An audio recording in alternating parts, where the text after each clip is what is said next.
Boa tarde a todos e todas. Então, pessoal, vamos dando início a mais um dos painéis de um ciclo de debates que a gente está fazendo nos locais de trabalho em relação à reforma da Previdência. Nós temos uma série de desafios pela frente, não é exatamente um período fácil para os trabalhadores de forma geral, né? Há pouco estávamos conversando aqui com uns colegas sobre as demandas de valorização também, né, como a pauta salarial. Esse dia desses o ministro Toffoli esteve aqui no tribunal, a gente cobrava aí na instalação da mesa de negociação, né, tem a luta contra o congelamento de gastos, mas, sem sombra de dúvidas, né, a nossa prioridade máxima nesse momento é enfrentar e barrar a reforma da Previdência enviada no dia 20 de fevereiro pelo governo Bolsonaro à Câmara dos Deputados. Desde o início do ano a gente tem dedicado os esforços, sobretudo, em direção a esse objetivo. Nós enfrentamos recentemente, nós, não só a nossa categoria, mas o conjunto da classe, uma reforma da Previdência que também era muito, muito dura, não tanto quanto essa, mas uma reforma também perversa do Temer. E, não obstante, no início da luta, muitos achassem que era muito difícil, impossível, derrotar a reforma, nós saímos vitoriosos daquele processo. Depois de uma mobilização muito forte, conseguimos barrar aquela reforma. Agora, há uma luta que está se iniciando contra a reforma do governo Bolsonaro, que eu vou deixar a Marilinda explicar melhor em que consiste, quais as diferenças, o que ela nos afeta, e que tem algumas iniciativas que o sindicato tem desenvolvido com vistas a barrar a reforma. Como vocês podem ver na entrada ali, nós estamos desde ontem, engajados na coleta de assinaturas do abaixo-assinado nacional contra a reforma da Previdência, que é uma iniciativa que faz parte do calendário unificado, construído a partir das centrais sindicais, incorporado pelo Fórum em Defesa da Previdência, do qual nós fazemos parte, e que, ao longo dos próximos meses, vamos estar divulgando em todos os prédios, com bancas, em bancas em que, inclusive, a assessoria jurídica do sindicato estará presente para tirar dúvidas dos colegas a respeito da reforma da Previdência. Acho que está falhando um pouco, né? Ou não?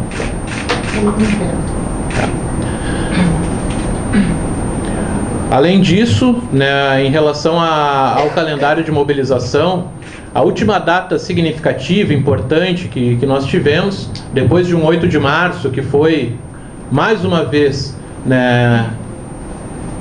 importante, forte em todo o país, protagonizado pelas mulheres. Também o dia 14 de março, da mesma forma. O dia 22 foi um dia nacional de luta contra a reforma da Previdência, em que houve atos públicos numerosos em todo o país. Aqui em Porto Alegre não foi diferente. E agora nós ficamos à expectativa das próximas datas de mobilização que se imagina possam sair desse calendário unificado, que sempre é construído a partir das centrais sindicais, sobretudo. Nós já temos algumas datas encaminhadas. A categoria que está em processo de mobilização mais avançado nesse momento são os trabalhadores da educação, que tem no próximo dia 26 um dia de luta em que nós vamos buscar nos incorporarmos de alguma forma. E o 1º de maio é uma data que sempre marca o país e o mundo com mobilizações, e que nessa oportunidade principal, naturalmente, o enfrentamento contra a reforma da Previdência. Em paralelo com isso, também a gente tem, já desde a última semana, iniciado um trabalho de pressão que será permanente no próximo período em Brasília, também junto aos parlamentares. A reforma da Previdência, ela começa agora a tramitar no Congresso, já tem um relator designado na CCJ, que é a primeira instância em que ela vai passar na Câmara dos Deputados, depois ainda passa pela Comissão Especial, para depois ir ao plenário. Houve um atraso nesse calendário, felizmente, muito por conta da crise política do governo, disputa na base aliada, também uma série de polêmicas que geraram, inclusive, uma queda de popularidade do presidente. Hoje, inclusive, isso é uma outra pesquisa que demonstra mais um pouco de queda. Isso ajuda, porque o Congresso também faz essas leituras, não compra qualquer projeto, dependendo da popularidade do governo. Isso foi algo que influenciou muito também na luta contra a reforma do Temer. E além disso, além do trabalho que será permanente de pressão em Brasília, no próximo período, né, a gente compõe um espaço, como eu mencionei, que é o Fórum em Defesa da Previdência, que se propõe a discutir iniciativas em comum, porque a reforma não vai afetar apenas nós e nem só nós sozinhos vamos enfrentá-la. Então a gente construiu esse espaço com uma série de entidades, cerca de 30 sindicatos que compõem o Fórum Gaúcho em Defesa da Previdência aqui no Rio Grande do Sul, com o objetivo de discutir iniciativas comuns, né, e mais fortes para poder fazer frente a esse ataque tão perverso. No último dia 30, a gente fez um seminário que lotou o plenário Ana Terra, da Câmara de Vereadores aqui de Porto Alegre, né, foi muito bom, a Marilinda esteve conosco, como tem estado, né, em painéis que nós fizemos recentemente também no MPT e na Procuradoria da República, prédio aqui ao lado também, os colegas do MPU, que há pouco se incorporaram também ao nosso sindicato, e mais uma vez então está aqui conosco para poder fazer essa explanação, explicar por que a reforma é tão perversa e por que é importante que a gente concentre esforços no sentido de derrotá-la. Então, sem mais delongas, quero agradecer mais uma vez, Marilinda, né, por estar aqui conosco, né, estar sempre à disposição do movimento, contribuindo, né, para nos ajudar nessa luta tão importante. Então, passo a palavra aí para que possa, né, tratar do tema que traz todos aqui.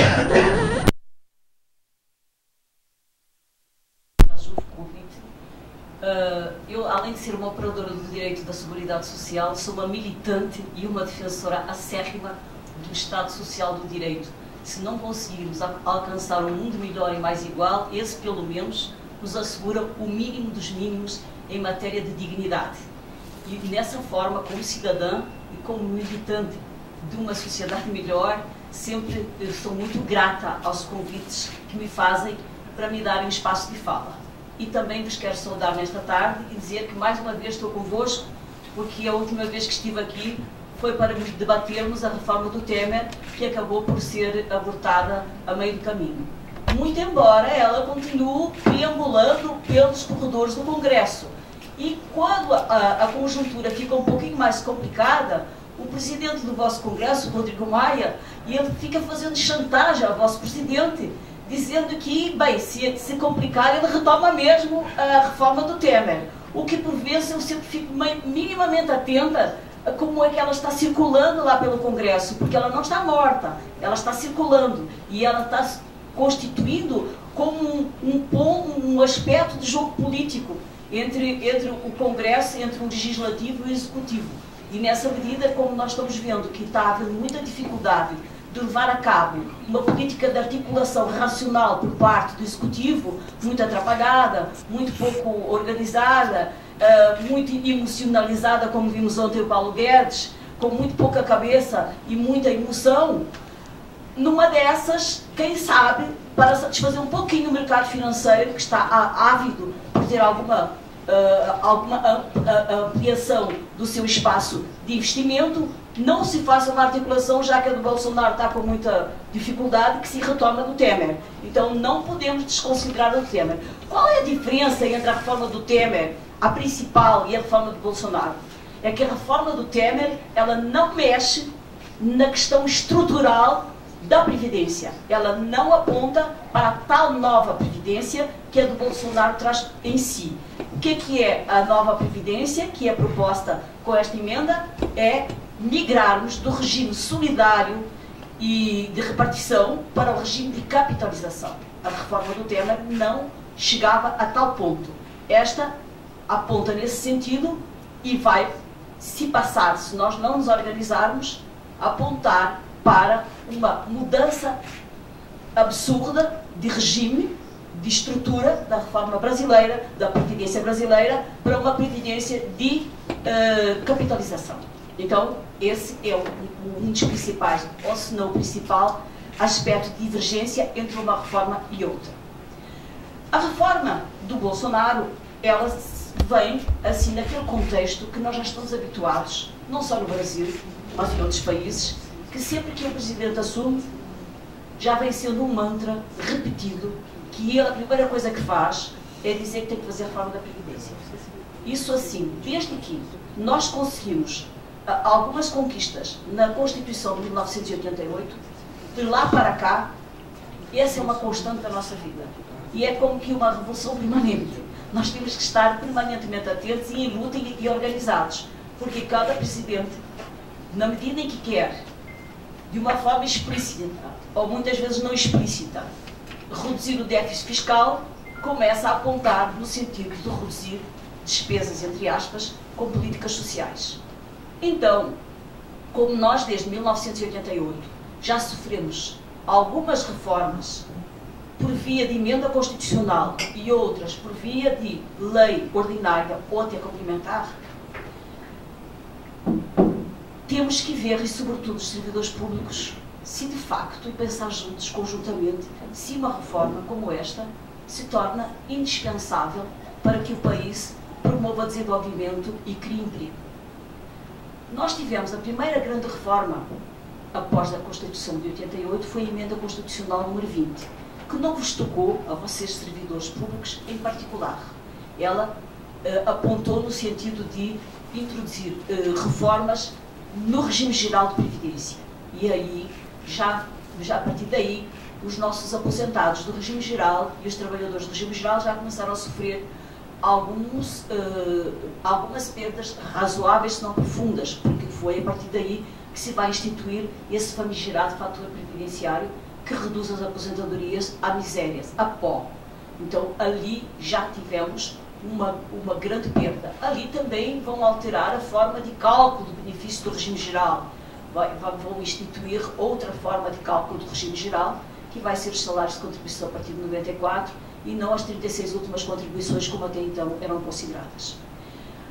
Eis que, passado a emenda constitucional número 20, e vocês, enfim, ficaram um pouco de fora, porque na verdade não tocava em particular no vosso regime próprio, que vem em 2003 com a emenda constitucional número 41, que vai estabelecer regras pesadíssimas para vocês.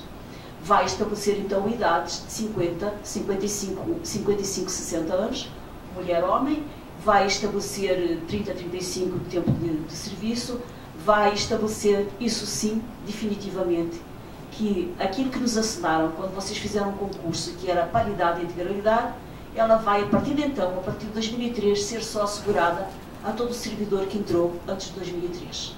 O servidor que entrou a partir de então não vai ter mais paridade e integralidade, ele vai entrar então numa regra que vai ser transitória, porque vai se aplicar àqueles que entraram depois de 2003 até 2013, vai se aplicar ao cálculo do benefício em cima da média dos salários de contribuição.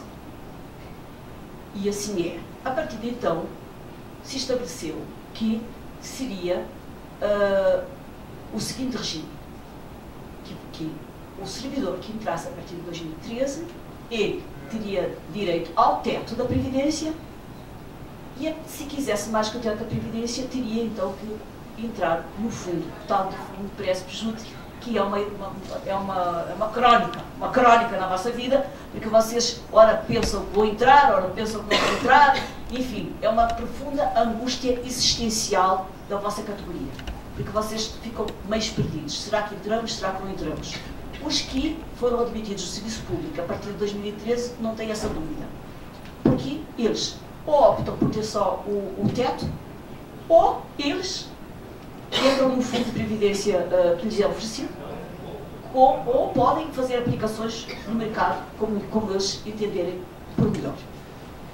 Quando então agora estão a vender a reforma da Previdência, elegendo vocês para justificarem que estão fazendo esta reforma, para promover a igualdade entre regimes, para acabar com os privilegiados, eu peço sempre em cada fala que eu tenho com o servidor público que, por favor, saia da sua zona de conforto, seja cidadão e defenda. Olha, para já, eu não tenho privilégio, eu tenho direitos e o meu regime já está reformado. Ele foi reformado. O meu regime hoje já está saneado, porque é um regime que só me é assegurado o teto para aqueles que entraram a partir de 2013.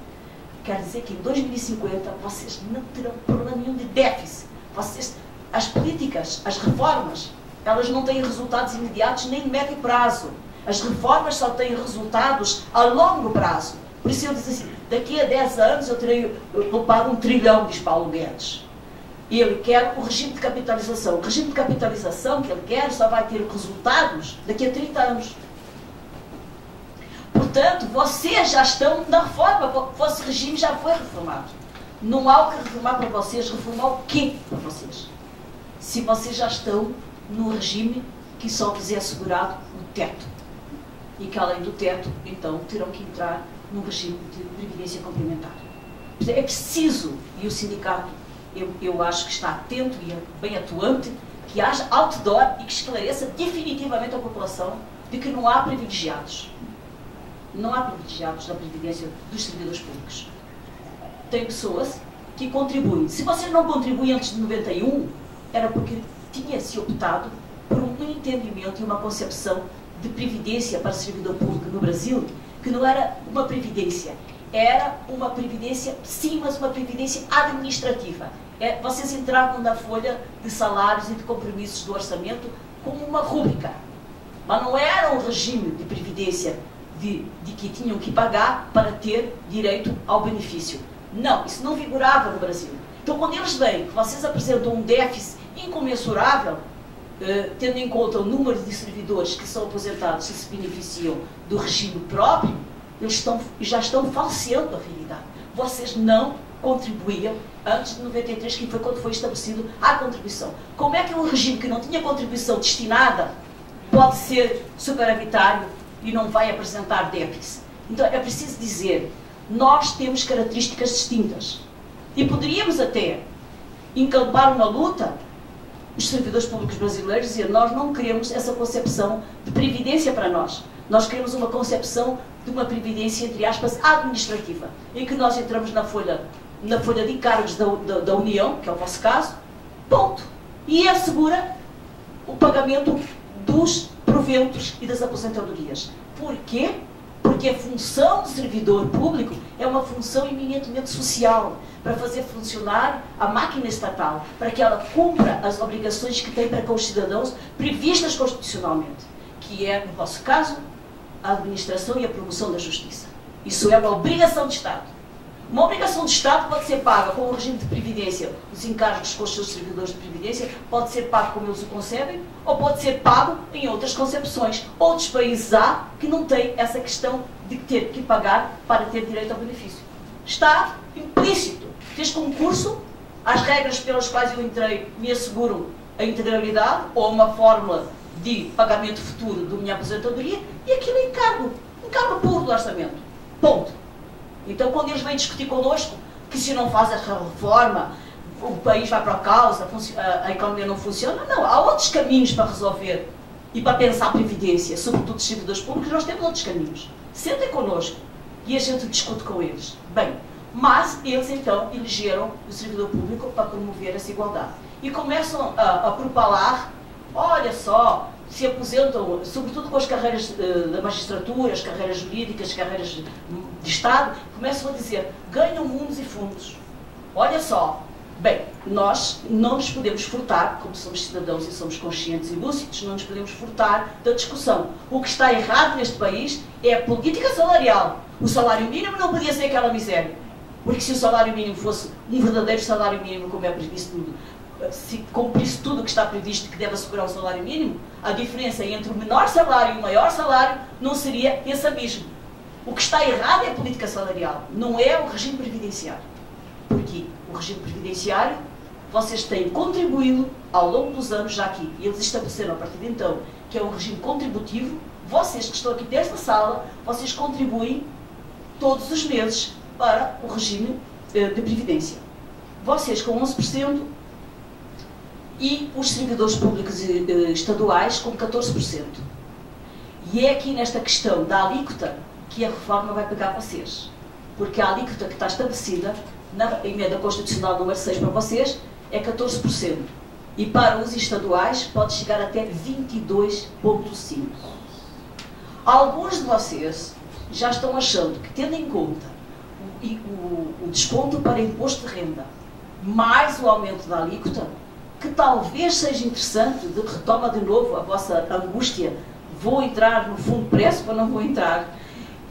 Alguns vão ter que pegar a caneta se é interessante ficar no regime próprio ou se migrar para o regime de previdência complementar que vos é assegurado. Porquê?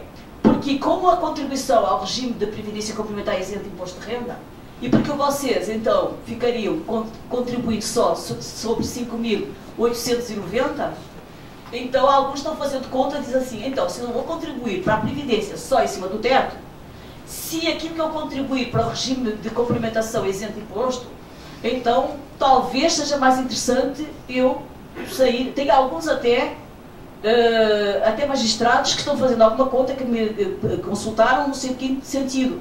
Quem sabe a gente, mesmo tendo paridade e integralidade, abre mão da paridade e integralidade e vai entrar no regime, no regime que temos agora de complementação.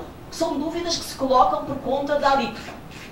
Por outro lado, em relação aos servidores públicos, a emenda constitucional número 6 não coloca para a sociedade que vocês, após a aposentadoria, vocês continuam contribuindo para a Previdência.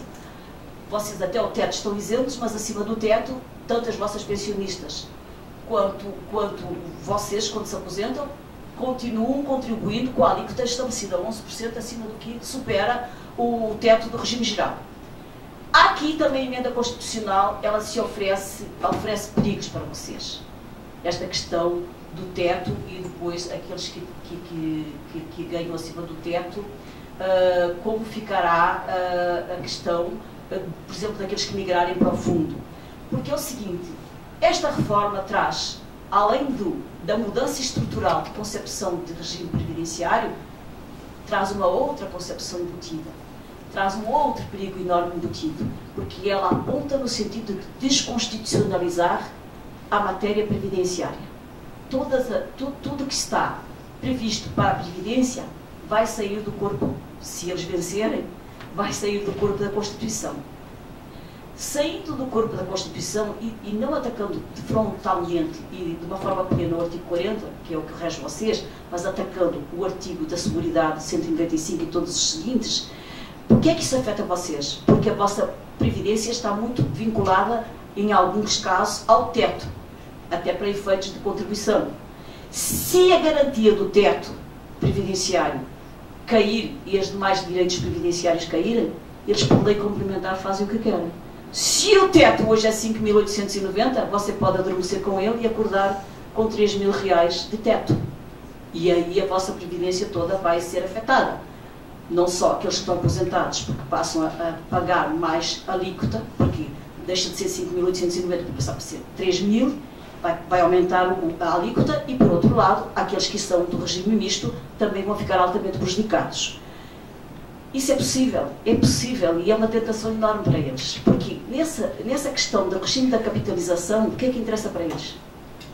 Eu digo eles, os que estão levando a cabo e defendendo a reforma. O que é que interessa? Interessa às pessoas, o trabalhador que tem uma renda que possa contribuir para um fundo de previdência. Evidentemente que não é uma trabalhadora doméstica, não vai ter dinheiro para contribuir. Um pedreiro não vai ter dinheiro para contribuir. Um eletricista raramente vai ter um dinheiro para contribuir. Quem vai ter dinheiro para contribuir? Quem tem salário um pouquinho melhor? Vocês. E como é que vão captar vocês? Como é que vão capturar vocês? A captura é feita com a redução do teto e a pessoa fica com um mínimo básico, por exemplo, nos 3.000, e depois, se quiser mais, ele vai ter que contribuir para o fundo. Quer dizer, é uma forma muito sutil de conduzir o gado para um determinado projeto. Então, é muito grave essa possibilidade embutida na emenda constitucional número 6 de desconstitucionalizar a Previdência. Muito grave. A propósito de Previdência, quando eu dizia que vocês podem ter um outro regime diferente do regime próprio que vocês têm, haja visto que vocês nem sequer estão no capítulo da Seguridade, vocês estão no artigo 40, que se reporta mais à organização de Estado e a direitos do que propriamente à Previdência. Aquilo quando nós defendemos, bem, que seja encargo administrativo e que não seja encargo previdenciário, é uma defesa possível. Bem, por outro lado, eles estão levando a cabo e justificando a reforma com essa insídia, assim, dizer que, então, é para promover a igualdade. E nós verificamos que a igualdade que eles querem promover não é uma igualdade por cima, é uma igualdade por baixo. Eles querem tirar daqueles que têm um mínimo de dignidade garantida para que eles fiquem também no mesmo patamar daqueles que nada têm. E nós sabemos, eu sempre digo, que do ponto de vista de política de massas e da psicologia de massas, isso aí é um fogo na pradaria. Porque quem não tem nada, quem é excluído, tem uma profunda, não porque sejam pessoas intrinsecamente más, mas o sistema gera violência. E gera a violência também, e gera a quebra dos laços de solidariedade entre os trabalhadores e no povo. E eles trabalham com essa quebra de laços, com essa quebra de pontos, ao dizer, vocês são os privilegiados, e eles são os excluídos, eles são os pobres. É por isso que hoje saiu uma pesquisa da XP, e 61% da população está a favor da reforma. Porque trabalha com essa coisa insidiosa. Houve um aumento enorme nos últimos 2 anos de pessoas que migraram para a linha abaixo da pobreza. 7,2 milhões de pessoas nos últimos 2 anos migraram. Nós temos 40 milhões de pessoas quase abaixo da linha de pobreza. Isso para nós é muito mau, gente, porque nós estamos assim a trabalhar com uma psicologia de massas que justifica esse colchão de apoio à reforma. Não é um apoio racional, não é um apoio em cima de um privilégio que vocês têm, é um apoio em cima da irracionalidade e em cima da quebra da solidariedade que existe nesta sociedade cada vez mais agudizada. Então, essa justificativa de tirar privilégios de vocês, nós já demonstramos que vocês fizeram a vossa reforma, vocês sofrem com esta emenda constitucional com o aumento da alíquota, vocês sofrem com a emenda constitucional com a possibilidade da quebra da garantia de um teto, que é importante para vocês, para o estabelecimento de alíquota, quer dos que estão aposentados, quer dos que vão se aposentar, e por outro lado, ela também vai afetar vocês no que se reporta à pensão, de uma forma direta. Porquê? Porque a pensão hoje do regime próprio é calculada da seguinte forma: até 5.890, o cônjuge, ou a companheira ou a companheiro, ficam com direito a 100% do teto. E acima do que ficar acima do teto, tem direito a 70%. O que é que a reforma propõe? A reforma propõe que a pensão vai ser calculada 60% em cima do todo. Hoje, no regime geral, é 100% para o pensionista. Não é como o vosso. O vosso não é assim. Já tem uma redução por causa da emenda constitucional 41. 100% sobre o teto e 70% do que fica acima do teto. Mas passará a ser 60% do todo. Vocês verificarão que vai haver uma redução substancial da pensão. Eu costumo dizer que os encantos de vocês também estão sendo altamente reduzidos. Já foram bem mais bonitos. Se a reforma passar, vocês ficam um pouquinho mais feios. E, por outro lado, outra coisa gravíssima é que não vai poder acumular aposentadoria com pensão. Então, é outra coisa muito grave, porque vocês têm, muitos de vocês são casados uns com os outros, assim, é normal no trabalho a pessoa se apaixonar. Não foi um bom negócio e agora, a meio do caminho, não sei como é que vão remediar. Mas, no mesmo regime vocês não vão poder acumular. A possibilidade que apontam na emenda constitucional número 6 para o regime geral é que até 3 salários vai poder acumular. Até 3. O que exceder 3 não pode. E vocês que tiverem companheiro ou companheira no mesmo regime, vai ter que escolher qual é o benefício melhor. Portanto, vou abrir mão. Não tem como. E existem inúmeros paradigmas em outros regimes de outros países que assim é para a função pública. Na função pública não poder acumular os 2 benefícios. Portanto, na verdade, eles têm muitas fontes de inspiração. As inspirações deles são muitas, mas tudo inspirações redutivas, não inspirações para melhorar o ânimo do serviço público. Por outro lado, eles têm apontado, portanto, para vocês, têm que atentar para, na defesa, de manter no quadro da Constituição as regras de previdência. Vocês têm que atentar que não pode, de maneira alguma, mudar a natureza da previdência brasileira solidária e de repartição para capitalização. Vocês têm que atentar que também não pode essa questão das alíquotas. Há já uma ação do Supremo questionando a questão do aumento da alíquota, que pode-se consubstanciar e caracterizar como um confisco. Mas está lá empacada no Supremo e não temos resolução. Não temos ainda nem pauta quando é que vai entrar essa ação. Mas já há o questionamento em relação aos Estados, porque os Estados como o nosso aqui já aplicam 14% de alíquota. Portanto, já há esse questionamento. É importante vocês ficarem atentos. E, por outro lado, a questão absolutamente inconstitucional em relação a vocês da regra de transição. Vocês têm aqui pessoas que já estão em 3 regras de transição. É um absurdo, é de facto uma insegurança jurídica que nós não podemos compactuar. Foi estabelecido na emenda constitucional 41 que era 55, 60. E agora, não. Vai ser 62, 65. E se quer paridade e integralidade, tem que ser 62, 65. Senão não vai levar, mesmo que tenha entrado antes de 2003, não vai levar. Nós achamos que é de questionar a constitucionalidade se isso passar, porque é absolutamente inconstitucional.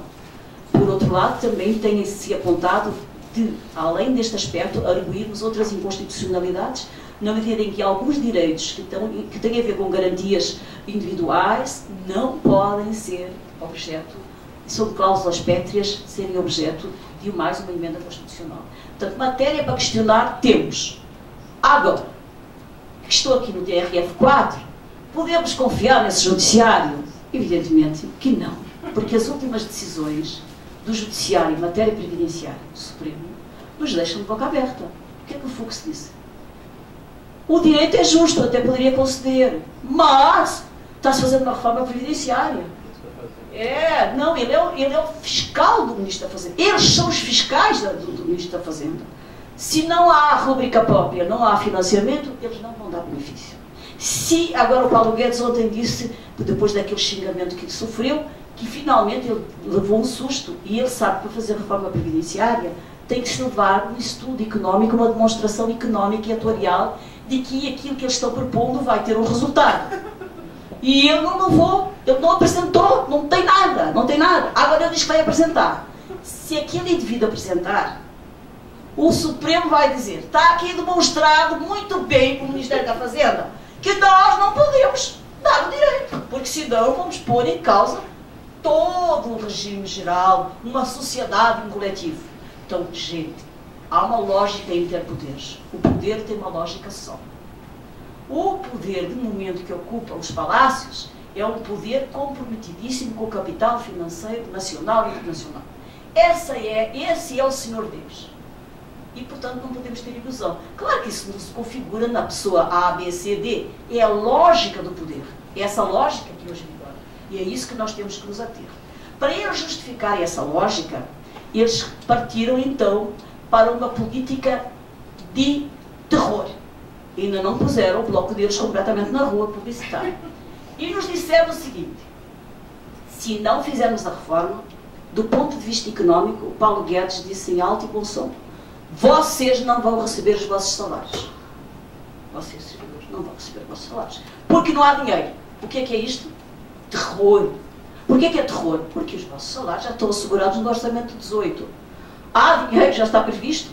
Então não é verdade o que ele está dizendo. Evidentemente que para pagar os proventos de vocês há dinheiro, evidentemente, porque se não houver, só se tem que mexer imediatamente na matriz de impostos e buscar e arrecadar dinheiro onde ele está.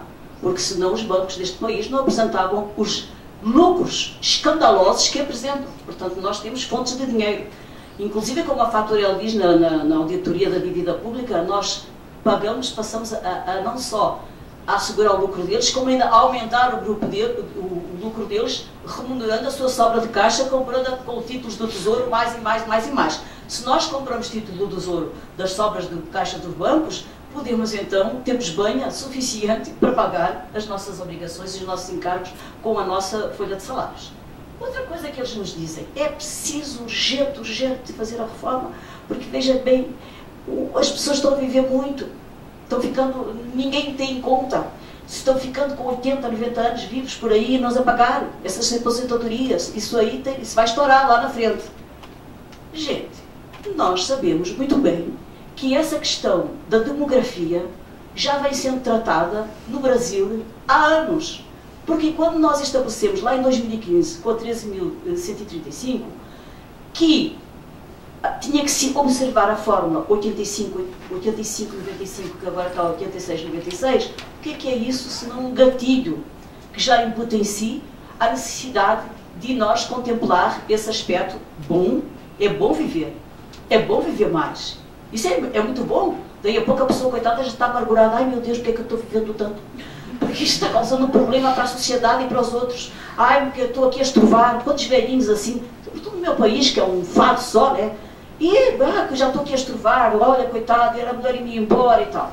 Então, assim, ó, a verdade é que a gente já vem observando essa história da demografia. E nós, por outro lado, a esse argumento da demografia para justificar o aumento da idade para a aposentadoria, nós costumamos dizer e provar que a subutilização da mão de obra neste país é absurda e escandalosa. Mais de 50 milhões de pessoas estão na informalidade e no desemprego. Se nós tivéssemos políticas inclusivas, se nós tivéssemos políticas de desenvolvimento, aqueles 50 milhões que estão excluídos da contribuição à Previdência estariam incluídos e a Previdência estaria saudável. Na concepção deles, porque eles têm uma concepção de financiamento da Previdência que não é a nossa. O financiamento da Previdência, do regime geral, ele trabalha com as fontes que foram previstas na Constituição de 88.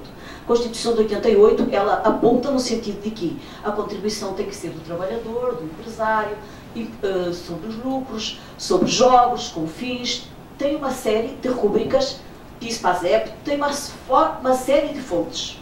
Mas quando a Fazenda vai fazer o levantamento do déficit da Previdência, o que é que eles fazem, gente? Só contabilizam as contribuições do trabalhador e do empresário. Como nós desde 2015 estamos patinando na economia, nós estamos em crise, é óbvio que está doentinha a nossa Previdência, mas não é a Previdência que está doente. Ela é um efeito secundário da doença. A doença é a falta de emprego, a doença é a falta de inclusão, a doença é a falta de um projeto político. É possível que um presidente se eleja sem um projeto? Pois assim aconteceu no Brasil. Nós não temos projeto, estamos à deriva. E essa deriva trabalha com o terror, com o medo. Diz assim, para justificar os fins deles, pelos quais eles foram postos no poder, que é abrir mais frontes de investimento para o capital financeiro. Não é só o Brasil. Outros países estão fazendo isso, já vêm fazendo. Eu quero dizer que não é uma demonização do Brasil, é uma tendência global de ampliar e de privatizar aquilo que já foi nosso do ponto de vista coletivo. Então, eles fazem esse terror de dizer que nós temos que aumentar a idade, porque se não fizermos isso, então não haverá como pagar, porque teremos cada vez, quando se concebeu o modelo brasileiro, tínhamos 4 trabalhando para 1. Hoje temos 2 trabalhando para 1 e logo amanhã nós temos 1 trabalhando para 1. E, portanto, não tem contabilidade que se ampare. Além dessa subutilização da mão de obra trabalhadora brasileira, nós temos um outro problema bem grave, que é a questão da 4ª Revolução Industrial. Em nenhum momento esta reforma aponta para uma alteração, para a revolução que estamos a viver. Essa revolução, o que é? Vocês próprios já sofrem essa revolução, vocês como ninguém. As salas aí lá da Justiça Federal parecem umas salas assim de fantasmas. Não tem ninguém, não tem gente, não tem pessoas. Gente, os bancos não têm pessoas. E aí como é que nós vamos incidir e trazer esse lucro, sobretudo na iniciativa privada, que aumentou exponencialmente o lucro? Porque não tem pessoas. Então nós temos que taxar para a Previdência aonde? No lucro. Porque o lucro tem que ser socializado e tem que financiar as políticas de saúde, educação, previdência, assistência. Nós não estamos fazendo demagogia, não é politicagem. Nós estamos trabalhando com os eixos de estruturação de um regime que tem que ser um regime social, de bem-estar para todos e que assegura a dignidade daquele que nasceu no território. Não é agora dizer assim, não, criar um problema, criam um problema do desemprego, da informalidade, fazem uma reforma trabalhista em 2017, precarizam o contrato de trabalho e depois dizem assim, apoio para a Previdência. Mas como é que vai haver apoio para a Previdência com uma carteira verde amarela que as pessoas não vão contribuir para a Previdência? Não é possível. Eles criam o problema e jogam no nosso colo. Mas o problema tem solução. Então, eles criam a condição para justificar a demolição. E é isso que nós estamos aqui a fazer, hoje, conjuntamente, a dizer, não é assim. A leitura dos factos não é essa. Não há justificativa para fazer. Eles também fazem o terror em cima, portanto, é o terror em cima do económico, não há dinheiro para, se não fizer reforma, não há dinheiro para pagar os benefícios e os proventos. Demografia, estamos a viver demais, e na demografia eu quero também ressaltar assim, nós defendemos ao longo das últimas décadas, não as últimas, as que são um pouquinho anteriores, nós defendemos o direito à aposentadoria mas era um direito à aposentadoria que tinha em conta a questão de que nós nos aposentávamos para viver. Porque eles agora estão colocando que nós temos que nos aposentar para morrer logo depois. Porque a gente vai se aposentar para morrer logo a seguir. É o que eles estão pensando. Mas nós não é isso que a gente pensa e a gente quer. A gente quer trabalhar, a gente quer contribuir para a riqueza do país, para o bem-estar geral da população e da sociedade, para um mundo melhor, um Brasil mais inclusivo. Mas a gente dá a nossa contribuição, 30, 35 anos de trabalho. Ao fim disso, nós queremos ter o direito de repousar e dar vez também aos mais novos para serem incluídos no mercado de trabalho. Os caras dizem, não, você tem que trabalhar 40 anos. Se você não trabalhar 40 anos, você não vai levar 100% da sua aposentadoria. Você tem que ter, se é um homem, 65 anos, se mulher 62, trabalhar 40 para levar 100%. Então, vejam bem, com essa concepção que se aplica ao regime geral, o que é que aconteceu? Acabou a aposentadoria por tempo de contribuição no país. As pessoas vão se aposentar só por idade. Acho que conseguiram. Porque a maioria das pessoas com uma carteira verde e amarela, com a precarização do contrato de trabalho, trabalho intermitente, trabalho a prazo, tudo isso, eu vejo lá no meu país que as pessoas estão só trabalhando com, nós chamamos isso de recibos verdes. Você vai lá, faz um serviço, recebe um recibo verde. Aquilo é a prova de que você trabalhou aquele tempo. Aí, você não consegue fazer 20 anos de contribuição. Você não consegue. Você vai chegar lá, tem 62 anos a mulher, tem 65 homem, mas contribuição que é boa, ele não tem. E aí, que ele não tem, você vai, e o que é que vai acontecer com ele? Vai para a assistência social. E o que é que eles estão dizendo que vai ser a assistência social? A assistência social vai ser o BPC, que vai ser R$400, dos 60 anos aos 70, e aos 70 anos, um salário mínimo. Sendo que, com aquilo que eu falei para vocês da desconstitucionalização da Previdência, o salário mínimo deixa de ser garantia. Não vamos ter a garantia do salário mínimo, porque sai a garantia do salário mínimo, ela está prevista na Constituição. Então, gente, fica muito prejudicado e nós vamos ter uma exclusão, quando nós dizemos vai aumentar o patamar de miséria se essa reforma passar, por causa da dúvida imensa que nós temos em relação à possibilidade dos trabalhadores do regime geral poderem chegar aos 20 anos de contribuição e 62, 65. Se assim não for, irão para o BPC, que eles dizem que é o boi na sala, o bode na sala, que pode ser que eles fiquem a negociar. Mas que é muito duvidoso que a gente vá deixar, não, isso aí é a margem de negociação. Não, eu acho que a gente não pode permitir que isso seja sequer um objeto de discussão. Para nós é ponto de princípio. Ninguém com 65 anos e 60 anos a mulher que não tenha conseguido contribuir para a Previdência por razões que lhe são alheias, tem direito ao salário mínimo, não vai poder ser R$400. Vocês têm um indivíduo que se chama Mourão, que é o vosso vice-presidente da República, e o homem diz, olha isso aí, eu sou contra esse benefício de assistência, porque aí um bando de vagabundos não trabalhou e ainda vamos dar dinheiro para eles.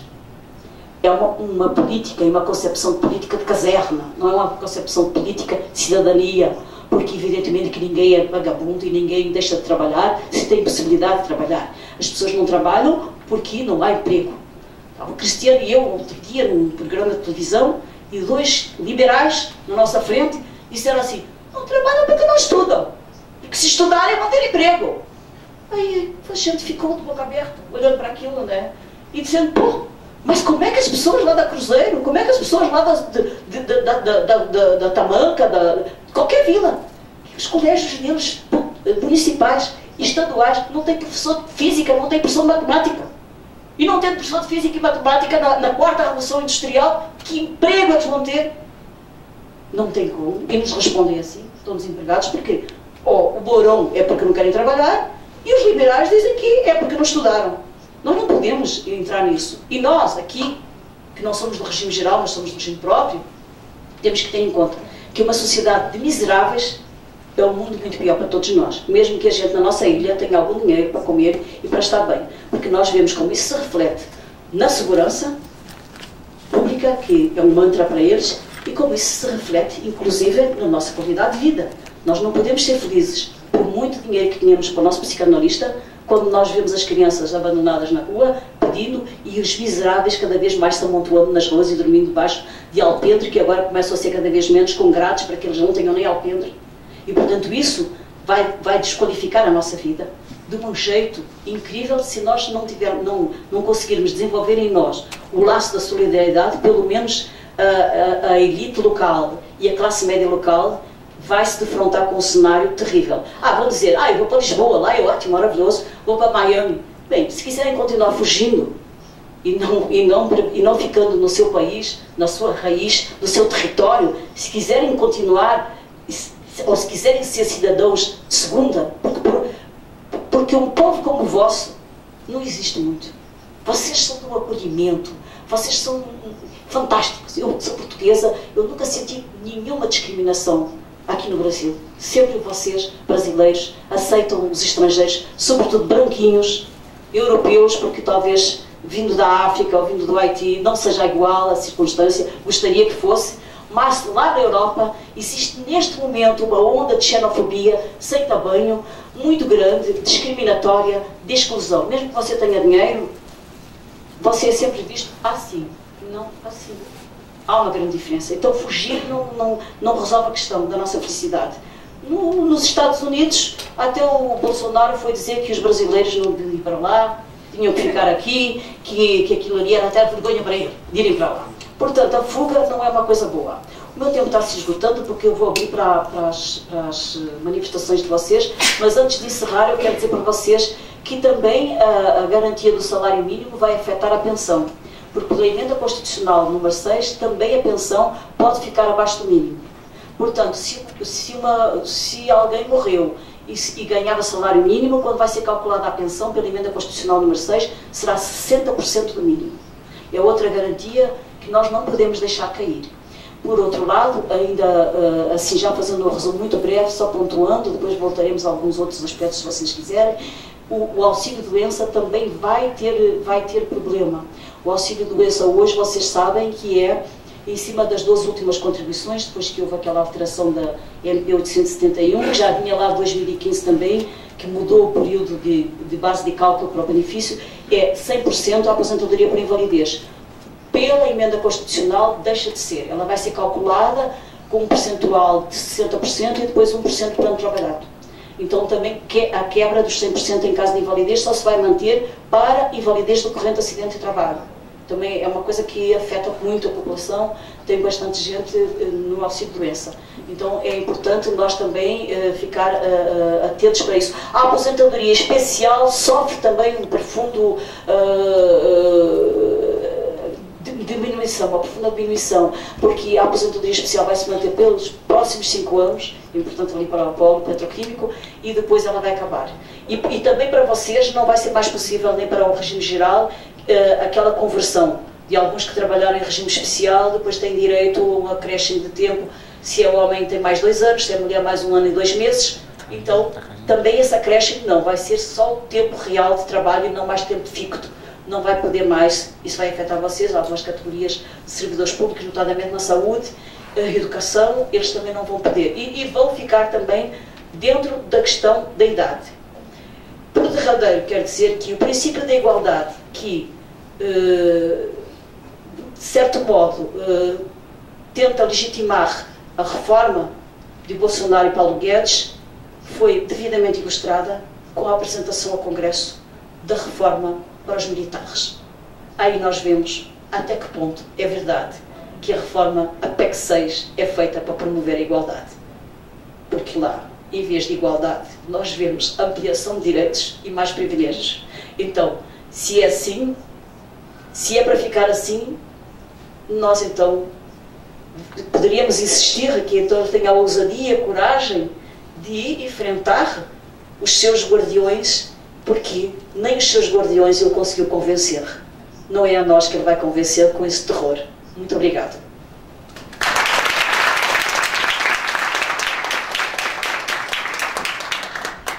Obrigado, Marilinda. Então, pessoal, agora a gente abre para o plenário. Eu sugiro que 10 intervenções, antes de devolver a palavra para a Marilinda para as considerações finais. Quem quiser fazer perguntas ou intervenções, se inscreve. O colega é o Fernando é o primeiro. Microfone sem fio. Fernando, Zé. Pode vir. Fernando. Obrigado.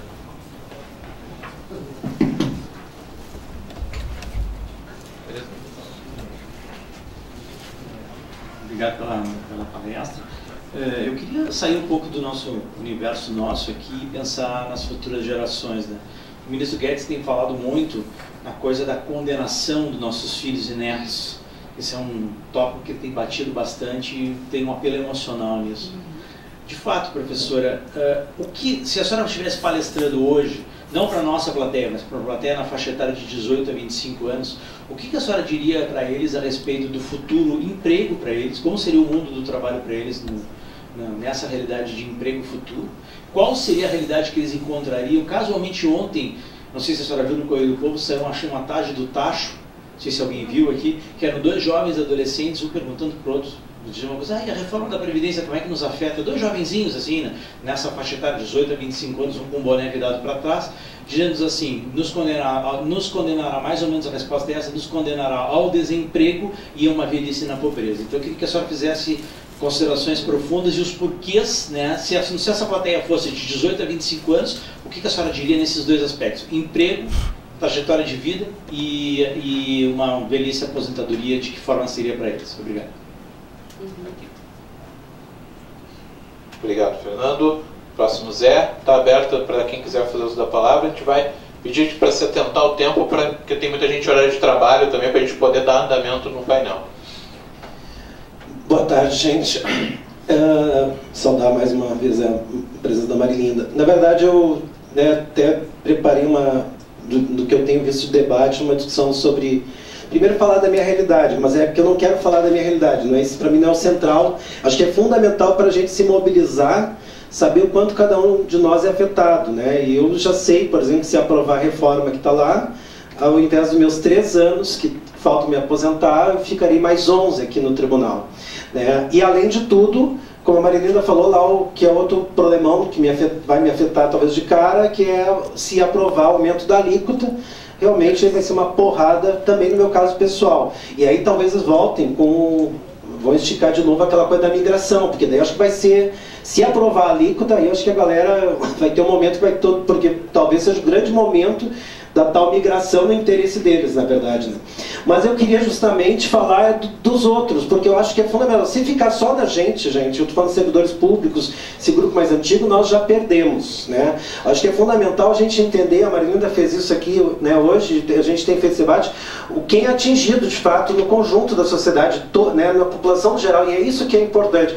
Desde a questão lá do BPC, os rurais, as professoras, as mulheres, né, o fato que, aí até a Marilinda pode, pelo que eu tenho escutado, que eles falam, vai acabar com os privilégios. E eu quero dialogar um pouco o que o Fernando falou aqui sobre a questão dos novos ou os já aposentados.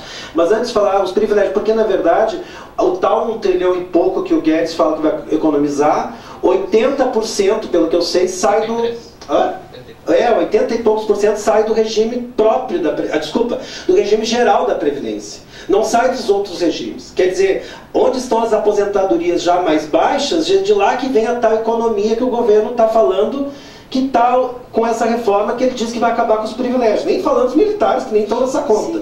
Né? Então, efetivamente, isso é importante, porque dialoga com todo mundo, dialoga com o terceirizado que está aqui no prédio, dialoga com o porteiro lá do prédio onde a gente mora, com todo mundo na sociedade aí fora, porque não é apesar de nós sofrermos, é do regime geral, onde estão as aposentadorias menores, é que vão se ferrar mesmo com essa proposta. E aí vamos justamente nessa questão, tanto do que o Fernando falou da galera nova, como dos aposentados, porque tem muito aposentado, a galera que já fechou critérios para aposentadoria, tô livre, né? Essa reforma não vai me atingir. E o outro é a galera que está entrando, que está nova aí, na verdade não tem quase nenhum problema de saúde, nada, está tri bem, e acha, a aposentadoria vou tratar de uma outra forma.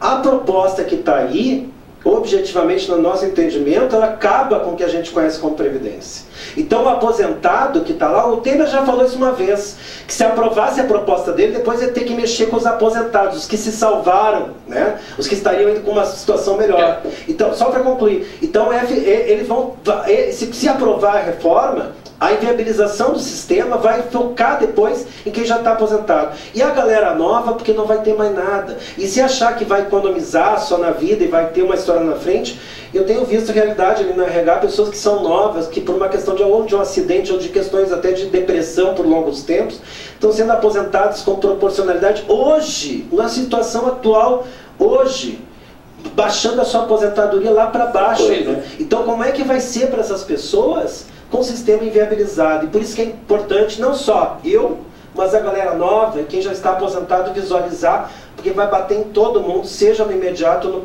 no médio prazo. Obrigado aí. Obrigado, Zé. Aberto o microfone. Quem mais no plenário quiser fazer perguntas ou manifestações sobre o tema.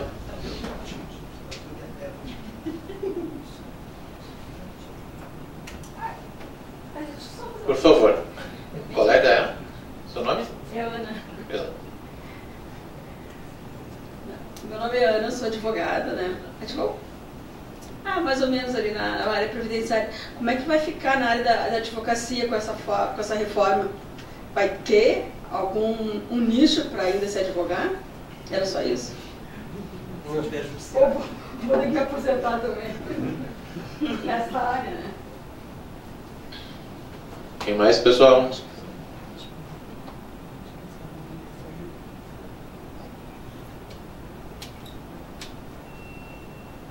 Mais alguém? Por favor. Seu nome? Rejane. Eu vi uma notícia essa semana que estaria veiculando no jornal Globo, alguma coisa assim, que estaria já se articulando para fazer uma nova previsão em relação à aposentadoria pela integralidade e a paridade de 62 para 65 e ter uma regra de transição para isso, para 50% do que falta. Não achei muito lógico o que eu li, porque é 50% do que falta, mas do que falta só levando em consideração igual à idade. Não sei se eu entendi bem e se tem como explicar isso melhor. Obrigado, Rejane. Mais alguém, pessoal?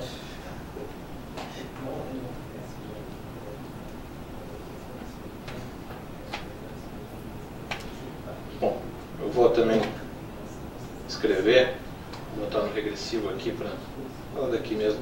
Não. Então, pessoal, tem uma preocupação, acho que a gente abordou principalmente, de fato, como a reforma nos pega, porque é a nossa realidade, o que mudaria para nós. Mas, indo ao encontro, dialogando com a fala do Zé, acho que é importante porque a Marilinda começou o painel com um dado que nos preocupa, que é, não obstante a queda de popularidade do governo, né, ainda 61% da população são favoráveis a alguma reforma da Previdência, o que demonstra que, de alguma forma, né, aquele discurso de dia à noite na imprensa, no governo, de que vai quebrar o país, teve alguma penetração na sociedade. E o nosso desafio é reverter isso, porque o que foi decisivo para barrar a reforma do Temer foi que 70% da população, nós vencemos a propaganda do governo e todos compreenderam que seriam afetados com a reforma. E nós não vamos convencer esse contingente de pessoas que precisam ser convencidos só falando de que os funcionários públicos não são privilegiados, que é algo que a gente tem que englobar também no nosso discurso, lembrar que a gente todos aqueles que entram se aposentam pelo teto, né, que 45% do alegado déficit da Previdência dos servidores públicos da União, 45%, é dos militares, que estão com um plano de carreira como reforma da Previdência. E que os 83% do corte é Previdência do regime geral, benefício de prestação continuada. O benefício de prestação continuada é quase 20% da economia que eles querem com a Previdência. Os mais miseráveis do país, aqueles que não contribuem. E a aposentadoria dos rurais.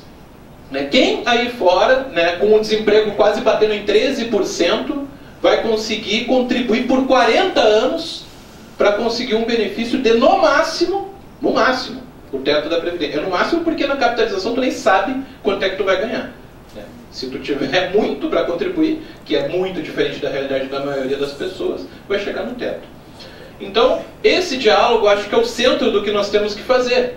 Que é fazer a população compreender que não tem nada de tirar privilégios, muito pelo contrário, ela atinge sobretudo os mais pobres. Eu vi um dado ontem, na sessão da CCJ, que 50% das mulheres que se aposentaram por idade tinham 15 anos de contribuição. Não tem nem o mínimo, que é 20 anos, que é exigido na PEC 6. E outro dado importante, e aí coloco para a Marilinda que pode desenvolver, que é as experiências dos países que adotaram o regime de capitalização que está sendo defendido pelo Guedes, pelo Bolsonaro. O Paulo Guedes, ministro da Economia, trabalhou na equipe econômica do Chile quando foi implementado no governo Pinochet, em 1981, o regime de capitalização. Esse dado ele é irrefutável e ele assim, desmoraliza essa saída para a Previdência.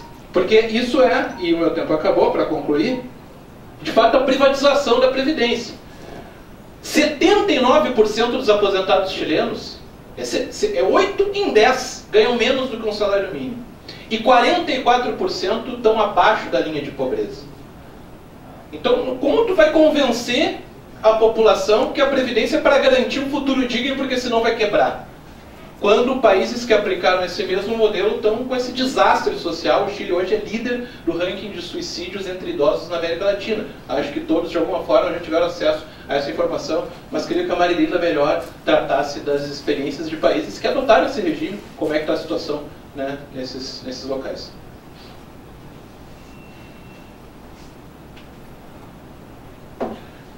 Permanece aberto, pessoal. Mais ninguém? Então, devolvo para a Marilinda, por favor. Bem, a pergunta o questionamento do Cristiano se prende com o questionamento do Fernando. Se a plateia não fosse este perfil que está aqui, de meia idade, mais para não tão jovens, como eu falaria para eles? Bem, a primeira coisa que eu falaria para eles é o seguinte: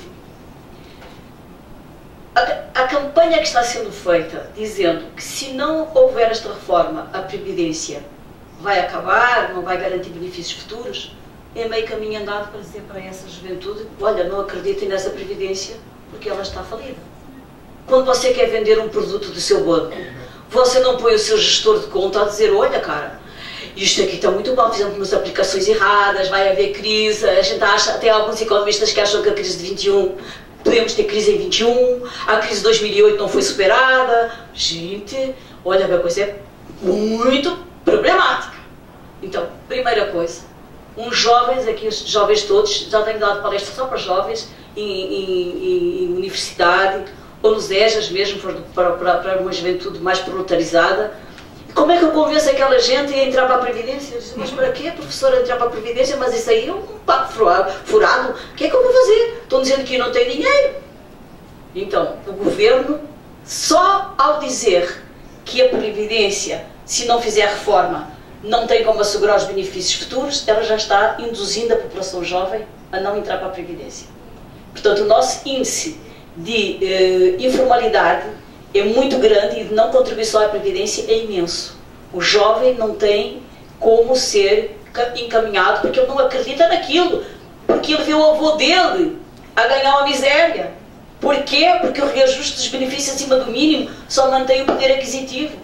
Então o velhinho, o avô dele, que ganhava 5 salários quando se aposentou, já está só ganhando 2 ou 3. Então ele diz assim: mas o meu avô está mal. Está muito mal.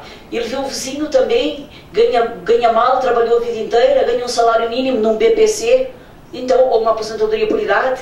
Então, o que rodeia os jovens aqui é tudo induzindo eles a não acreditar nesse modelo. E eu diria: pois muito embora esse modelo digam que é um modelo falido, que é um modelo que está precarizado, você é o único que lhe oferece alguma segurança, nem que seja pequena. Mas se você contribuição no mínimo, quem sabe você lá amanhã tem o mínimo, porque você vai estar num sistema previdenciário coletivo, solidário, de todo mundo. Não vai estar num planinho de previdência de uma categoria ou de um grupo que tem aquele plano, que está atomizado, individualizado. Você está só. Se você entra num plano privado, você vai ser você e o seu plano. Não vai conseguir galvanizar a sociedade, os sindicatos, as categorias a serem solidários consigo.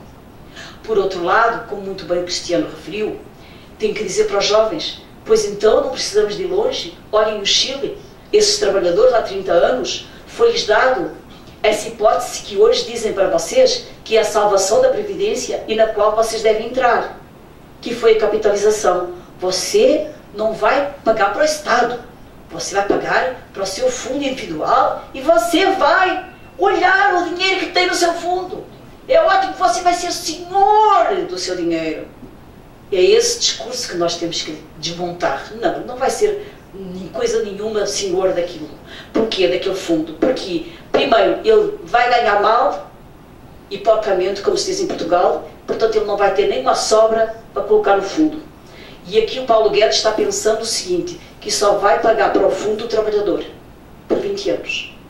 No Chile pagava só o trabalhador. Chegaram agora, ao cabo de 30 anos, eles têm que pensar que foi-lhes oferecido uma renda de 70% da rentabilidade do seu fundo.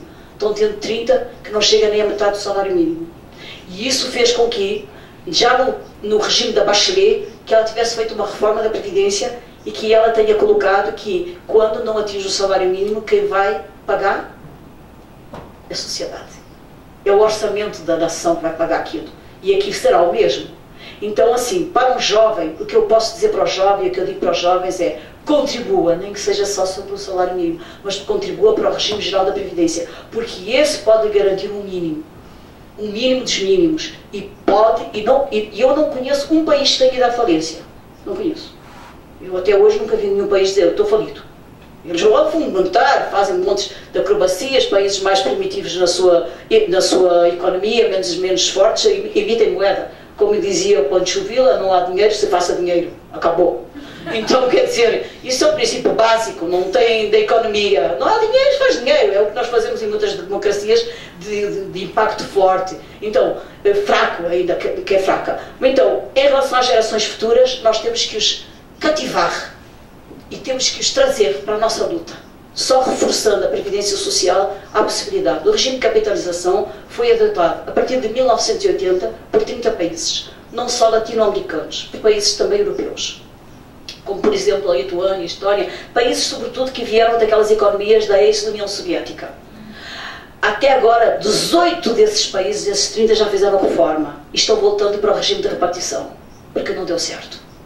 É como os jovens adoram pesquisar na internet, temos tão somente que os remeter para os sites sobre a realidade dos aposentados no Chile e sobre a realidade de outros regimes de previdência, de capitalização, em outros países como na Europa que adotaram. E aqui, México, Peru, Bolívia, todos estão reformulando os seus regimes de capitalização, voltando para a repartição e alguns com o regime misto.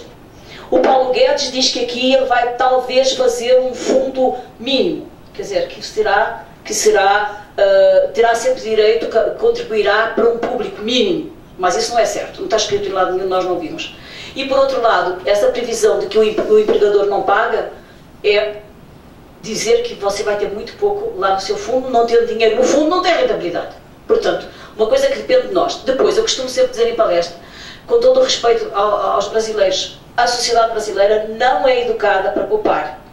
A sociedade brasileira está educada para consumir. Então, se você não é educado para poupar, como é que você vai se administrar lá com 40 anos, com 25 anos, vai se administrar com um dinheirinho de lado para o seu fundo? Não acreditem nisso. Eu tenho inúmeros assim, clientes que, quando fizeram 50 anos, assim, 55, já podiam se aposentar. Aposentados mal por causa do fator previdenciário. Mas quiseram se aposentar. E eu dizia: olha, se você se aposentar e puser esse dinheiro numa conta, numa poupança, quando você tiver 65 anos vai ter um fundo que vai, de certo modo, compensar a perda que você está tendo. Gente, se 100, uns 10% fizeram isso, foi muito. E lá os meninos do polo também, não faziam. Até que eles têm sobra às vezes para fazer. Mas não fazem. Aposentam-se e gastam o salário e gastam mais a aposentadoria e depois, quando já estão velhos, acabados, só têm a aposentadoria. E aí vai ser uma desgraça. E é uma desgraça já hoje. Portanto, é um horror isso. Tem mais empréstimo. Portanto, temos a desmoralização da Previdência e que temos que combater isso, porque senão não temos os nossos jovens com vontade mínima de contribuir. E, portanto, o fim da Previdência Social passa para o assistencialismo. Nós temos um fim da Previdência Social com este modelo que estão tentando implementar. Deixaremos de ter um seguro social para ter uma assistência social. Portanto, a Seguridade está mudando de eixo. E deixaremos de ter uma seguridade social para ter um seguro privado. Este é dos grandes eixos. A senhora colocou da advocacia. Pois então, veja bem, é uma sociedade por excelência judicializada. Não, os colegas não vão ter falta de mercado de trabalho. Eu gostaria, como operadora de direito da Previdência, é que nós qualificássemos o exercício, os advogados operadores de direito previdenciário qualificassem o exercício da nossa profissão. Porque é um escândalo que fazem da chaque aos segurados na porta do INSS, escritórios na porta do INSS, mosquitinho na porta do INSS, a chaque das pessoas, cobrando 30%, 40% dos próprios segurados, cobrando 3 benefícios dos segurados. Gente, eu chego a ter vergonha da minha categoria, nesse particular. E tenho apelado muito para o Sinduspref, do qual eu faço parte, como assessora jurídica, de denunciar à Polícia Federal os colegas que fazem esse abuso, já que a Ordem não tem pulso nisso. Aproveitei para fazer um desabafo, que isso é uma coisa que me deixa mal. Vão continuar a ter ações, claro. Um dos propósitos da PEC 6 é enxugar um pouco as ações, ter menos judicialização. Isso está na exposição de motivos, inclusive. É tentar ser o mais detalhado possível para evitar o mais possível que não haja ações. É fazer um cerco. Aproveitam a PEC 6 para fazer também uma redistribuição de competências do Judiciário. Está na PEC 6 que as ações acidentárias, vocês sabem, que ficam da competência da Justiça Estadual, passar para a competência da Justiça Federal. E, por outro lado, só poder haver competência delegada na Justiça Estadual para o segurado que fica fora do perímetro de 100 km de uma Justiça Federal. Vocês vejam que antidemocrático. Que coisa, as pessoas que vivem lá na Amazônia, como é que eles vão, mesmo que sejam 89 km, 99 km, eles vão ter que ir lá na Justiça Federal, que tem poucas unidades espalhadas pelo país. Está na PEC 6. Não vão continuar com a questão da competência delegada. Eu tenho turbinado bastante a Justiça Estadual, digo, estão tirando competência de vocês, olha, quando se tira poder isso é muito mau. Mas eu estou vendo que eles não estão fazendo nada. Mas a verdade é que deviam fazer alguma coisa, né? Porque estão esvaziando. Cada vez é mais residual a Justiça Estadual. A regra de transição que você colocou é só para o regime geral. Que é aquele segurado do regime geral que falta 2 anos para se aposentar, ele vai ter que pagar um pedágio de 50%, mas não para vocês. Não, eu vi uma notícia no Globo que seria para os servidores públicos, que estaria... Vocês estão nas regras de transição e eles vão manter vocês nas regras de transição, mas aplicando para vocês a fórmula 86, agora 86-96. Vocês têm que fazer idade e tempo. Tem esse gatilho, vocês vão ter esse gatilho em regra de transição. 86-96. Na notícia seria uma notícia de que estariam minimizando aquela questão dos 62, 65. Ah, sim. Sobre isso para esse caso específico. Isso. Para os outros não. Para os outros vai ser essa fórmula. Para vocês, em princípio, vão aplicar pedágio de 50%. Mas é 50% sobre 62, 65 ou sobre o que falta? Sobre, assim, te falta, por exemplo, 10 anos para fazer 62. Vai pagar... Ou seja, continua a questão só da idade. Sim. Levar em consideração o tempo de contribuição. Mas é aqueles que faltam 2 anos para se aposentar. Para mim falta 1. Então tá. Então vai ter um pedágio. Trabalha mais 11. Não, mas aí vais ter um pedágio. Falta-te um, vão ter um pedágio. Tá? Mas, diz. Só para ajudar nisso. Viu, Rejane? O que a Jane comentou que saiu uma matéria dessas várias questões, como vocês falaram, sim, já de setores que estão defendendo a saída do BPC, rurais e tal. Você falou como nós, para o pessoal que entrou até 2003, sim, não tem uma transição. Sim. Então eles estão falando, surgiu uma matéria esses dias na imprensa que estariam construindo uma alternativa. Aquelas coisas assim que, na verdade, concreto não tem nada. Nada. Que é uma das críticas que são feitas no Congresso em relação à reforma. Que tem uma transição para a gente em relação a um pedágio de 50% em cima do que falta. Pelo que eu li, na verdade, e daí eu vou falar, é o que sai da imprensa, não tem nada concreto. Na emenda não tem nada. Seria em cima da idade, viu, Rogério? Seria em cima dos 62, 65. Não em cima do que me falta. Falta 3 anos, seria mais 50%. Não, ali eles estão trabalhando, no meu caso, com 65. Quanto falta para mim de hoje até os 65? Que para mim não tem nenhuma lógica, porque daí ninguém vai chegar aos 65 nem 62. Bem, ainda é tudo só nada de concreto. A senhora tem ideia de quando vai ser implementado, se for, essa questão da idade, fugiu o termo. No meu caso, por exemplo, eu tenho até, seria em 21, eu iria me aposentar, né? Sim. E seria 2 anos e 7 meses, uma coisa assim mais ou menos.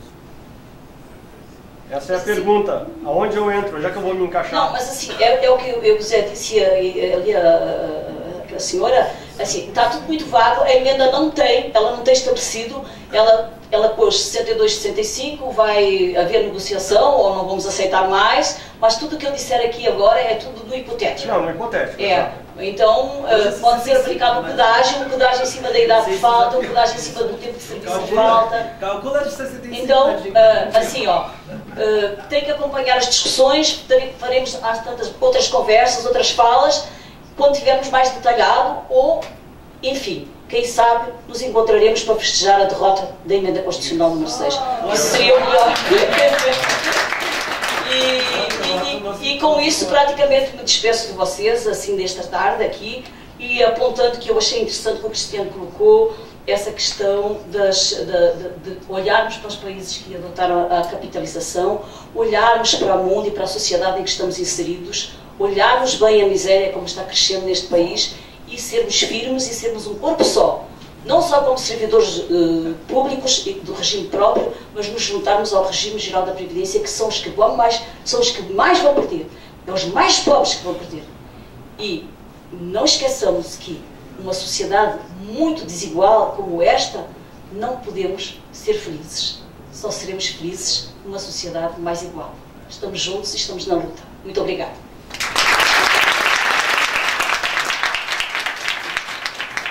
Obrigado, Marilinda, mais uma vez pela presença, por estar aqui contribuindo com o movimento, né? A gente sabe que tem sido uma maratona de mesas, painéis, convites, né, que a Marilinda tem feito presente.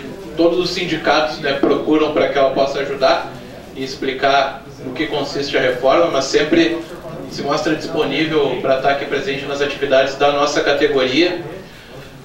Então a gente agradece mais uma vez, né, uma luta que a gente vai travar ombro a ombro até o final, né. Eu pessoalmente acho também, né, sei que tem muita gente que está cética, vejo às vezes na fala o pessoal fala porque não vou, fala sempre dando como consolidado, até no tempo verbal, né, como se a reforma já tivesse concretizada, fosse um fato consumado. Esse era um sentimento que muita gente tinha em 2016 também, e a reforma não passou.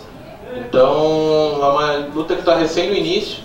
Eles estão com muito problema do lado de lá também, muito problema, né? Muita crise, então está absolutamente em aberto. A mobilização está recém no início e começou com uma força bem razoável. Acho que a gente tem muito por caminhar ainda, mas a gente está num caminho certo e eu sinceramente acho que a gente tem todas as chances, não de amenizar a reforma, mas de derrotar a reforma. Isso vai depender do que nós vamos fazer, o que a gente vai construir até o final ainda, mas é o que a gente vai, enfim, a gente vai dedicar todos os esforços para atingir esse objetivo.